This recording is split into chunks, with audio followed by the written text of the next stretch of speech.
మనకు కావాల్సిన మ్యాగీకి సంబంధించిన నూడిల్స్ తీసుకుందాం. తర్వాత 4 ఎగ్స్ దాంట్లో ఇచ్చాడు, ఆల్రెడీ మసాలా ఇస్తాడు, దాన్ని ప్రిపేర్ చేసుకోవచ్చు. తర్వాత వెనిగర్ మన ఇంట్లో ఆల్రెడీ దొరుకుతూ ఉంటుంది, బయట కూడా చాలా తక్కువగానే కాస్ట్లో దొరికిద్ది. తర్వాత కెచప్, అది మన టమాటా సాస్ కానీ ఏమైనా తీసుకోవచ్చు, నేనైతే ఇది తీసుకున్నాను. తర్వాత సోయా సాస్ తీసుకున్నామండి, ఇది కూడా కాస్ట్ తక్కువగానే దొరికిద్ది. తర్వాత అల్లం వెల్లుల్లిపాయలు తీసుకుందామండి. దీన్ని మిక్సీలో అయితే కుదరలేండి, దీన్ని కొద్దిగా నూరు కూడా బెటరు, ఎందుకంటే మిక్సీకి కూడా అందదు. తర్వాత మసాలా ప్యాకెట్స్లో మనకు చికెన్ మసాలా తెచ్చుకోండి, దీన్ని లైట్గా మనం అప్లై చేసుకుంటే కూడా బాగుంటుంది.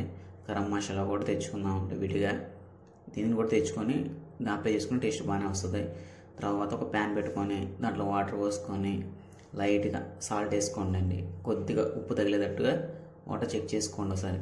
తర్వాత బర్న్ అయిన తర్వాత వాటర్ని బాగా, ఆ తర్వాత దాంట్లో వేయండి అట్లా మ్యాగీని తయారు చేసి.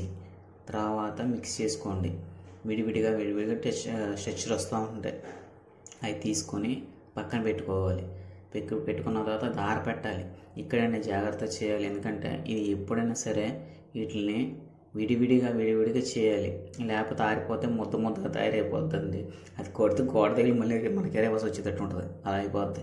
దీని లైట్గా దీని లోపల ఆయిల్ అప్లై చేసుకోండి, ఎందుకంటే అది జిగురు పోకుండా పొడి ఆడుతూ ఉంటుంది. అప్పుడు మనం చేసుకోవడం కూడా ఫ్రీగానే ఈజీగానే ఉంటుంది. ఇలా కలుపుకొని మిక్స్ చేసుకొని ఆయిల్ కూడా చెక్ చేసుకోండి, ఓవర్గా వేయద్దు, మరి దాంట్లో డిప్ అయిపోద్ది ఎక్కువగా.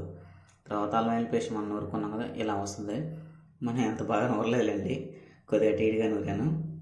నెక్స్ట్ ఒక కళాయి తీసుకొని జస్ట్ ఆయిల్ అప్లై చేసుకొని తర్వాత ఎగ్స్ దాంట్లో బీట్ చేసుకొని కలుపుకోవాలి. తర్వాత ఈ కలుపుకునే ప్రాసెస్లోనే లైట్గా సాల్ట్ అప్లై చేయండి, లేకపోతే మనం వేసేటప్పుడు నూడిల్స్ టేస్ట్ డిఫరెంట్గా ఉంటుంది. ఇది టేస్ట్ సాల్ట్ కూడా తగలదు ఎగ్స్కి, అందుకని ఇప్పుడు అప్లై వేసుకోవడం మంచిది. దీంట్లో అల్లం పేస్ట్ వేసేస్తున్నా, కలుపుతున్నా, ఫుల్ ప్రాపర్గా కలుపుకోవాలి. ఇది కలుపుకోకపోతే ప్రాపర్గా మళ్ళీ మ్యాగీలు తగ్గేటప్పుడు ముక్కలు తగులుతుందండి. తర్వాత మనం ఇచ్చిన మ్యాగీ నూడిల్స్ని వేసుకున్నాం, తర్వాత మ్యాగీలో ఇచ్చిన మసాలా ప్యాకెట్లు కూడా వేసుకున్నామండి. ఆ తర్వాత ఇక్కడ నుంచి ప్రాసెసింగ్ జాగ్రత్త చేసుకోవాలి. ఎప్పుడైనా సరే మనం కలిపేటప్పుడు గంటలు తీసుకోకూడదు, ఫొక్తో చేసుకుంటే మనకి విడివిడిగా వస్తుంది. గరం మసాలా 1 by 1 చూపించి వేసేసుకోండి, ఇంకా నేను చూపించే కదా అలాగా. ఆ తర్వాత లైట్ కారం వేసుకోండి, మనకు స్పైసీ ఎక్కువ కావాలంటే వేసుకోండి, ఓవర్ వేసుకోవద్దు. దీని తర్వాత లైట్గా సాల్ట్ ఎక్కించుకోండి, దాని టేస్ట్ తెలియాలి కదా. మళ్ళీ దీనిలో లైట్గా వెనిగర్ ఎక్కువ వేసుకుంటానండి, మనకి పులుపు దాని తగిలిద్ది, లేకపోతే అవసరం లేదంటే లైట్గా వేసుకోండి, మన పులుపు కావాలంటే వేసుకోండి వెనిగర్. తర్వాత సోయా సాస్ ఎంత పడితే అంత వేయద్దు, లైట్గా అండి, లేకపోతే నల్లగా అయిపోద్ది. తర్వాత లైట్గా కచప్, అది మన టమాటా కచప్ కానీ లేదా సాస్ ఏదైనా సరే ఒకటి వేసుకోండి. స్వీట్ కావాలంటే అది వేసుకోవచ్చు, లేదంటే హాట్ కావాలంటే ఇది వాడచ్చు, నా చాయిస్ బట్టి. సరే అయిపోయిందండి, దీన్ని నేను డిప్ చేసి చూద్దాం ఎలా ఉందో టేస్ట్. నాకైతే ఈ రోజు చేస్తా బాగానే ఉంది, మీకు ఎలా వచ్చిందో చెప్పండి ట్రై చేసి.